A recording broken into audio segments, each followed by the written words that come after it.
Boa tarde, gente, tudo bem? Eu espero que sim. Hoje a gente vai falar um pouco sobre o nosso sistema nervoso e sobre o efeito de drogas nesse sistema, no sistema nervoso central também. Primeiro eu vou pedir para vocês fazerem um teste, para vocês verem como é que funciona. Então, vocês podem cruzar as mãos, como eu tenho nessa primeira foto aqui, o menininho está fazendo, sem encostá-las no corpo. E pede para um colega que aponte para um de seus dedos, sem encostar nele. Tenta levantar imediatamente apenas o dedo indicador, o dedo que for indicado. Repete isso mais 3 vezes ou 4. Depois, se cruza a mão, como na segunda foto, e não encosta as mãos no peito. Tenta levantar o dedo que o colega apontar de novo. Provavelmente você teve mais dificuldade na segunda posição. Uma possível explicação de por que isso acontece é que com as mãos cruzadas fica mais difícil para o cérebro identificar qual é o dedo esquerdo e qual é o direito, já que você está vendo os dedos numa posição contrária do que normalmente vê. Então, nessa aula a gente vai ver como que são controlados os nossos movimentos e como que a gente percebe o ambiente ao nosso redor. Então, primeiro a gente vai falar sobre o sistema nervoso.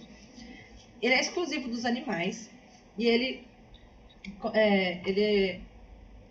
funciona por mensagens elétricas que caminham pelos nervos mais rapidamente do que os hormônios caminham na corrente sanguínea. Além de ele coordenar diversas funções do nosso organismo e contribuir para o seu equilíbrio, ele também permite que os animais reajam de modo rápido a estímulos que o meio ambiente produz. Então, primeiro a gente vai falar sobre o neurônio, que é a principal célula do sistema nervoso. O neurônio ele vai representar a região, que é o corpo celular, onde vai ter o núcleo e a maior parte do citoplasma.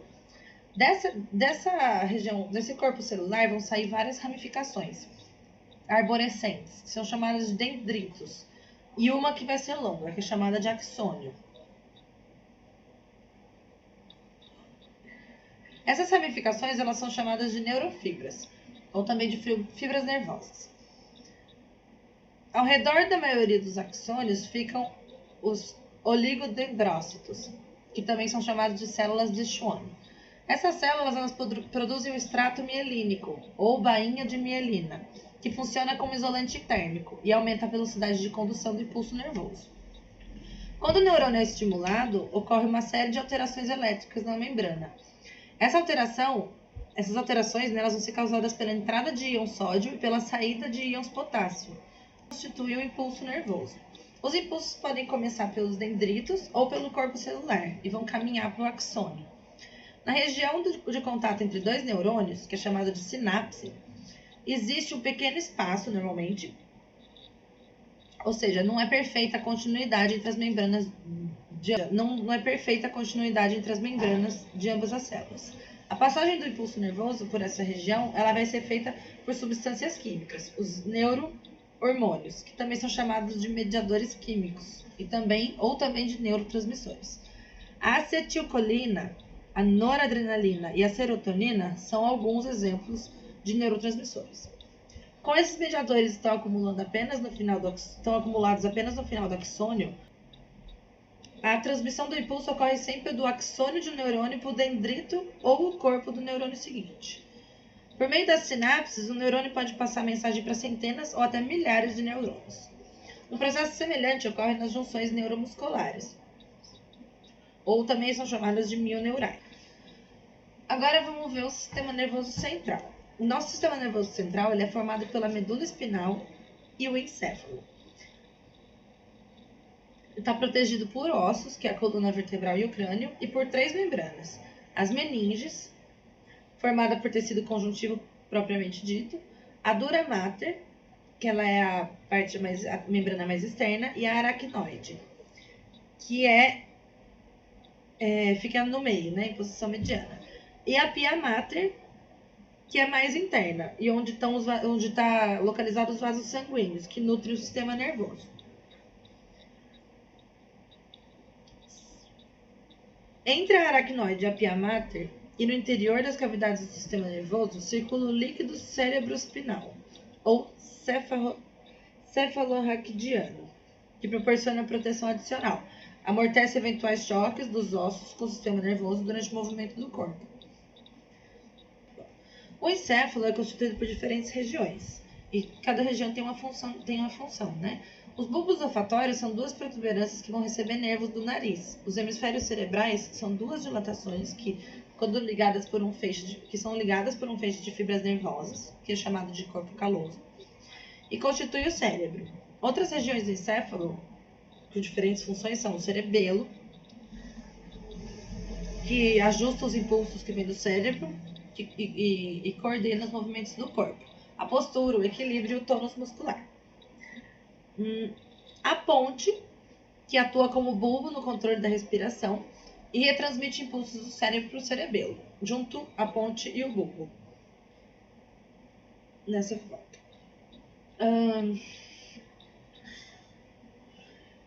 O tálamo e o hipotálamo. O tálamo ele recebe impulso dos órgãos dos sentidos, exceto os do olfato, e os transmite ao córtex cerebral. Junto com o hipotálamo, ele também vai agir nas emoções. O hipotálamo vai atuar no controle da pressão do sangue, da conservação da água do corpo, produção de suor, regulação da temperatura corporal, da fome, sede e das emoções, como raiva, medo e prazer. Eles controlam os hormônios da adenohipófise e produzem os hormônios da neurohipófise. A medula oblonga, que também é chamada de bulbo raquidiano, controla as funções automáticas, que seria a vida vegetativa, como batimento cardíaco, respiração, pressão do sangue, reflexo, salivação, tosse, espirro e o ato de engolir. Essas regiões elas não estão isoladas entre si. Muitas funções vão depender do trabalho conjunto de mais de uma delas. Algumas regiões, porém, não vão ter controle maior sobre determinadas funções. Vão ter um controle maior sobre as funções. O encéfalo ele vai receber informação dos órgãos sensoriais. Ele integra e relaciona as diversas mensagens de órgãos diferentes, né? Comparando-as com informações armazenadas na memória. Ele também vai enviar mensagem para órgãos efetores, que são músculos e glândulas, e vai controlar as reações do organismo. As reações que vai ter ao ambiente externo e ao próprio organismo. É responsável também pelas emoções, que eu já falei para vocês.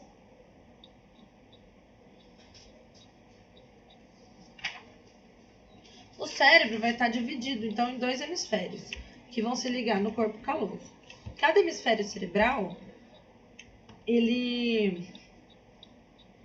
Cada hemisfério cerebral vai se dividir em 4 lobos, que vão ser separados por sulcos ou pregas. No humano, como nos mamíferos, a camada mais externa, que vai ter 3 a 5 milímetros, é chamada de córtex cerebral. É muito desenvolvida essa parte, em virtude das dobras que tem bastante dobra, que vai aumentar a área, sendo formada por numerosos corpos celulares de neurônios, que vão conferir a cor cinzenta. A camada inferior é branca, formada pelos prolongamentos de neurônio. Prolongamento dos neurônios, que vão sair ou vão chegar ao córtex. Ele é controlador, junto com outras partes do encéfalo, da percepção das emoções e dos atos voluntários. O córtex vai receber e vai processar as informações dos órgãos dos sentidos e também vai ser a sede do pensamento, da aprendizagem, da linguagem, consciência e da memória. E a memória também vai ter a participação do hipocampo. E também vai ser a parte da inteligência, o córtex. O encéfalo, então, ele controla muitos órgãos e funções do corpo. Por isso, os acidentes com lesões no cérebro, ainda que não provoque a morte da pessoa acidentada, pode comprometer ou afetar muito a sua vida. É fácil perceber a importância de usar capacete no exercício de determinadas atividades, como dirigir de moto, né? Bicicleta, andar de skate, coisas muito rápidas.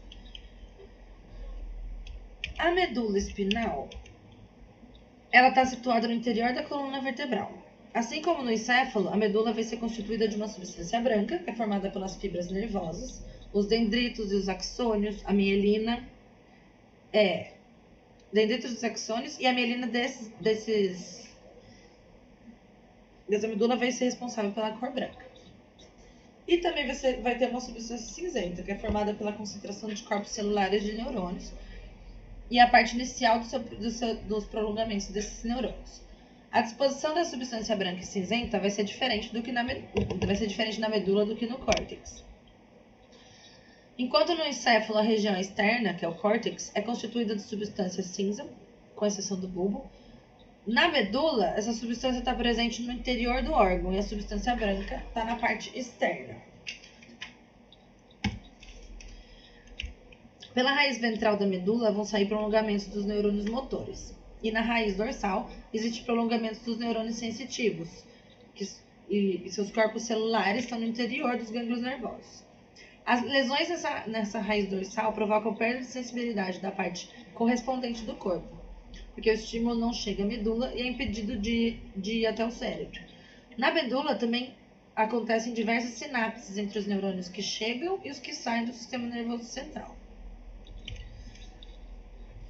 O sistema nervoso periférico é formado pelos gânglios nervosos, pelos nervos cranianos, que vão sair do encéfalo, e pelos nervos espinais, que vão sair da medula espinal.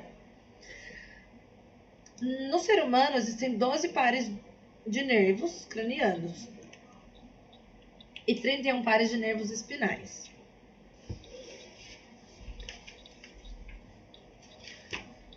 Os nervos cranianos fazem a conexão com órgãos dos sentidos e com músculos esqueléticos da face. Conexão com o coração e alguns órgãos digestórios e respiratórios.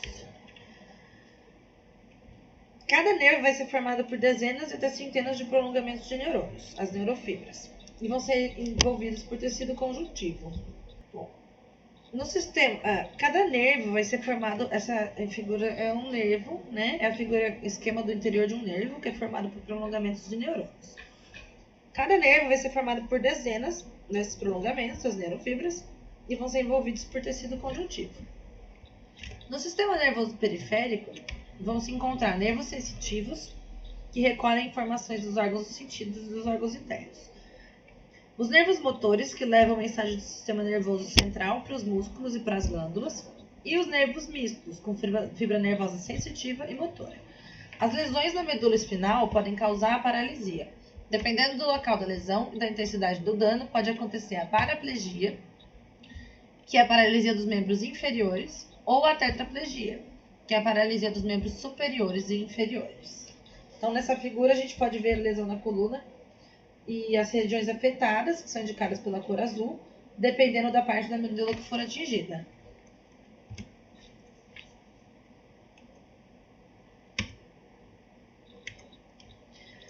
Uma parte dos nervos motores vai controlar os músculos esqueléticos, comandando as respostas ao ambiente externo de maneira consciente, que são voluntárias, né? Essa parte vai ser chamada de sistema nervoso somático, ou sistema nervoso periférico somático. Soma é igual a corpo. No entanto, muitas vezes essas respostas vão ocorrer involuntariamente, né? Nos atos de reflexo, por exemplo, que as respostas voltam pela medula antes de ir para o cérebro.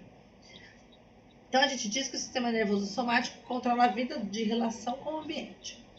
Os nervos que levam impulso aos músculos lisos, às glândulas e ao músculo cardíaco vão fazer parte do sistema nervoso autônomo, que também é chamado de sistema nervoso periférico autônomo ou visceral. Dessa maneira, esse sistema vai controlar as atividades involuntárias que vão fazer parte da vida vegetativa e é responsável, junto com os hormônios, pelo controle da homeostase, que é o equilíbrio corporal. A maioria dos órgãos vai ser controlado por esse sistema e vai receber dois tipos de nervos, um que vai estimular e outro que vai inibir a atividade do órgão.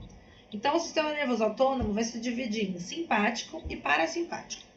Os nervos simpáticos vão se originar na região mediana da medula e os parasimpáticos vão sair do bulbo e da extremidade final da medula. Tanto o sistema nervoso simpático quanto o parasimpático vão possuir gânglios situados próximos à medula espinal, ou aos órgãos que vão inervar eles. O efeito de cada sistema varia de órgão para órgão. O coração é estimulado pelo simpático e inibido pelo parasimpático. Na musculatura do tubo digestório, ocorre o contrário. O simpático diminui a peristalse e o parasimpático aumenta. Então, nessa figura, a gente vê o sistema nervoso autônomo e o sistema nervoso simpático e parasimpático.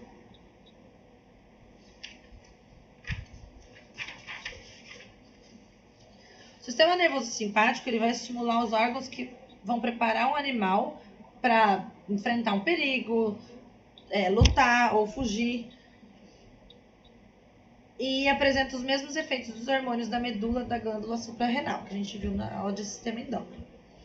Em situações de perigo, vai aumentar a frequência respiratória, o débito cardíaco e a pressão arterial, e vai fazer circular mais sangue e oxigênio pelo corpo.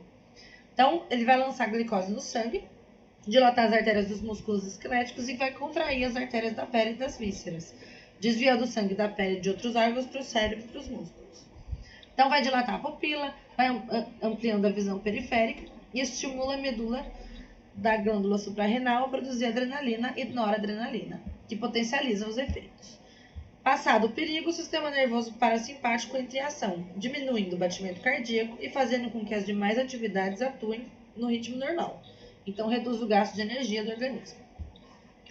Alguns problemas que a gente pode ter com o sistema nervoso. Muitos fatores provocam danos no sistema nervoso. A meningite, por exemplo, é uma doença causada por um vírus ou por bactéria que eles invadem as meninges.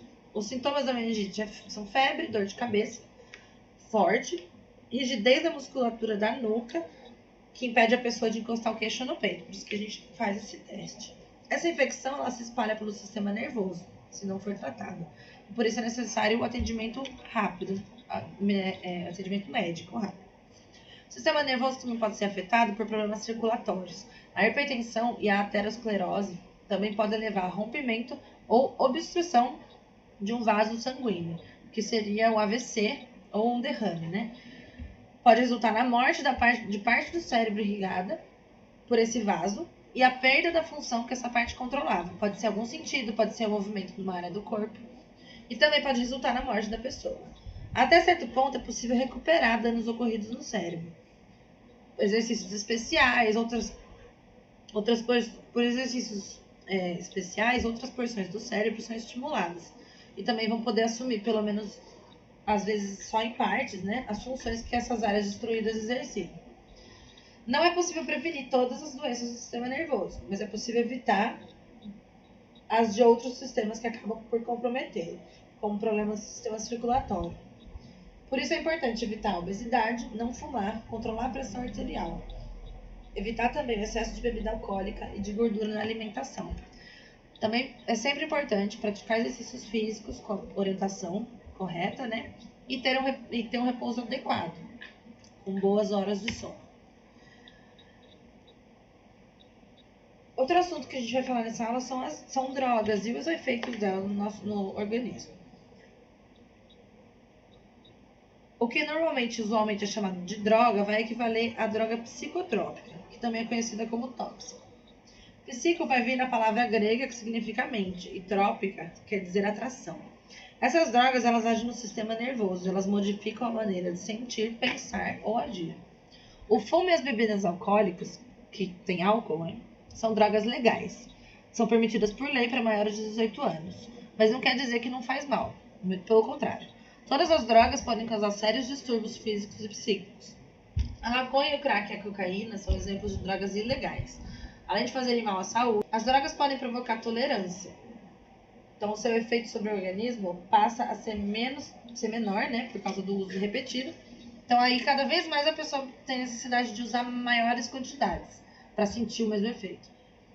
Aí, o aumento dessas doses pode interromper a respiração ou a circulação e provocar morte. As drogas também podem provocar dependência.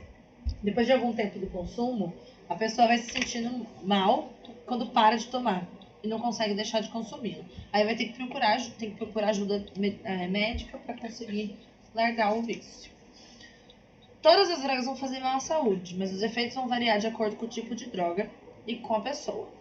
Logo depois de utilizar a droga, a pessoa pode se sentir mais alegre, mais relaxada, com mais energia. Mas depois de tempo de uso, ela tem alguns efeitos desagradáveis, como grande cansaço, medo, depressão, porque drogas deprimem o cérebro, né? Tristeza profunda, problema de memória, dificuldade de concentração e de aprender alguma coisa, principalmente o uso da maconha antes antes dos 20 anos. Problema de memória, dificuldade de reagir à emergência, porque prejudica os reflexos. Com o uso surgem também danos a vários órgãos, como os pulmões, o fígado, o coração, os rins, o cérebro, que podem levar até a morte. Algumas drogas provocam a morte logo na primeira vez que são usadas. Pode provocar, né? A maconha, por exemplo, ela pode dar angústia, tremores, alucinações, falha na memória, dificuldade na concentração, na atenção e da aprendizagem. A maconha prejudica os reflexos, por isso é perigoso dirigir sobre o seu efeito. O uso frequente pode afetar o sistema respiratório e aumentar a chance de desenvolver câncer de pulmão, igual um cigarro. A cocaína e o crack, inicialmente, a pessoa se sente mais alerta e confiante, mas também pode apresentar comportamento violento, insônia, irritabilidade, tremores, delírio e paranoia, que também muitos usuários têm mania de perseguição, e também causa alucinações. Depois disso, a pessoa tem períodos de depressão, angústia, irritabilidade e cansaço. Essa droga também aumenta a pressão do sangue e os batimentos cardíacos, com risco de morte por parada cardíaca ou respiratória. O uso repetido da cocaína, ela provoca lesões e perfurações no revestimento do nariz, por meio do qual ela é usada, né? E o crack causa danos aos pulmões. Existem alterações irreversíveis no cérebro depois de, em média, 2 anos de uso contínuo. São afetadas a memória afetada, a atenção, a concentração, a capacidade de raciocínio abstrato e a percepção espacial. O uso durante a gravidez também pode provocar problema no feto e prejudicar o desenvolvimento. Existe ainda o risco da criança nascer com peso do corpo e do cérebro abaixo do normal. As anfetaminas, elas vão deixar a pessoa com menos sono e vão aumentar o estado de alerta, a agressividade e a irritabilidade. Podem provocar paranoia e alucinações. A pressão e o batimento cardíaco podem aumentar muito. E a hora que passa o efeito, a pessoa tem sono prolongado, apatia e falta de energia. Existe o risco também de convulsões e intoxicações graves com anfetaminas. O mais conhecido dos alucinógenos é o LSD, que é o ácido lisérgico. Ele provoca alucinações visuais e auditivas e também altera as emoções e os pensamentos. A pessoa pode ficar confusa, deprimida, violenta ou entrar em pânico, achando que está sendo perseguida. A pessoa pode ficar confusa, deprimida, violenta, ela entra em pânico, tem mania de perseguição também. As alucinações também podem levar a ações perigosas, como se jogar de prédio, e o uso prolongado prejudica a memória, a atenção e o raciocínio. O êxtase combina efeitos de anfetamina com alucinógenos. Ele pode causar crise de pânico e depressão. Existe também o aumento da temperatura do corpo, da frequência cardíaca e da pressão arterial quando você utiliza êxtase. Suor intenso e também náuseas. Também pode ocorrer convulsão, falta de controle dos movimentos do corpo e morte por desidratação. Solventes inalantes são substâncias voláteis que vão provocar euforia, alucinação, náusea, tontura, perda de autocontrole. Depois pode seguir uma fase de depressão e de delírio. E mesmo no primeiro uso da droga pode ocorrer morte por parada cardíaca ou respiratória. O uso contínuo também provoca perda de memória, dificuldade de concentração, dano no cérebro, no fígado, nos rins, no sangue e na medula óssea. Os opioides são drogas produzidas a partir do ópio, que é a heroína, a morfina e a codeína. Elas provocam sonolência, alteração no humor, náusea, vômito, alucinação e até morte por parada respiratória. E esses opioides elas causam dependência rapidamente.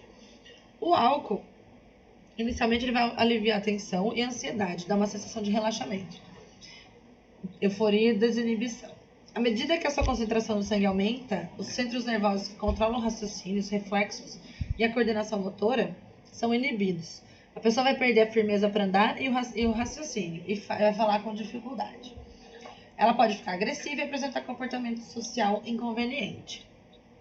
Por provocar sonolência, ela vai diminuir o reflexo e vai prejudicar a coordenação motora. Estudos revelam que no total de acidentes de trânsito que resultam ou em internação ou em morte, entre 30% e 50% foram provocados por motoristas que consumiram álcool antes de dirigir. E também é proibido, por lei, consumir álcool antes de dirigir. O consumo habitual e excessivo de álcool pode provocar danos no cérebro, morte dos neurônios, danos no fígado, que é a cirrose hepática, no pâncreas e no coração, por causa do aumento da pressão arterial, para o estômago, para o intestino e vários outros órgãos. Também vai diminuir a resistência do organismo e aumentar o risco de alguns tipos de câncer, como de boca, do esôfago e de faringe. Doses altas podem provocar morte por parada respiratória. E também existe a dependência de álcool, né? Pessoas que bebem compulsivamente, e se elas não bebem, elas ficam irritadas e apresentam aumento da transpiração. Crianças e adolescentes não podem beber, né? A bebida só é liberada a partir dos 18 anos, porque na juventude é um fator de risco de dano cerebral. Estudos mostraram que parte do cérebro relacionada à memória é 10% menor em jovens consumidores de álcool, além de ficar reduzida a capacidade de raciocínio e de tomada rápida de decisões. O fumo. A pessoa que fuma um maço de cigarro por dia vive em média 7 anos menos que uma que não fuma. Existe um cálculo que ocorre no mundo cerca de 3 milhões de mortes por ano causada pelo fumo. A nicotina pode fazer o fumante se sentir mais relaxado, porque provoca relaxamento muscular, mas é um estimulante leve do coração. O efeito imediato é o aumento do batimento cardíaco e da pressão arterial. Ela vai causar dependência e a falta pode provocar sintomas desagradáveis, como dor de cabeça, irritação e insônia. Por isso é muito difícil deixar de fumar. O cigarro também vai aumentar a chance de aterosclerose, infarto e acidente vascular cerebral, que é o derrame. O monóxido de carbono vai reduzir a taxa de oxigênio para os órgãos. A taxa de mortalidade das mulheres que fumam e tomam pílulas anticoncepcionais é 3 vezes maior que a das que tomam pílula e não fumam. Isso porque o fumo e a pílula aumentam o risco de formação de coágulos no sangue. E fumar durante a gravidez diminui o suprimento de oxigênio do feto e prejudica o desenvolvimento do bebê. O bebê também pode nascer prematuro ou com peso abaixo da média. Também pode causar bronquite, prejudica as pessoas que estão em volta, porque existem os fumantes passivos. E também ficam doentes. Fumantes passivos também ficam doentes por causa do cigarro. A gente termina aqui a nossa aula de sistema nervoso e drogas. E a próxima aula a gente vai falar sobre o sistema sensorial, com os órgãos sensoriais. E é a última aula da nossa frente B. Muito obrigada, espero que vocês tenham entendido. Qualquer dúvida, podem me procurar. Tchau, tchau!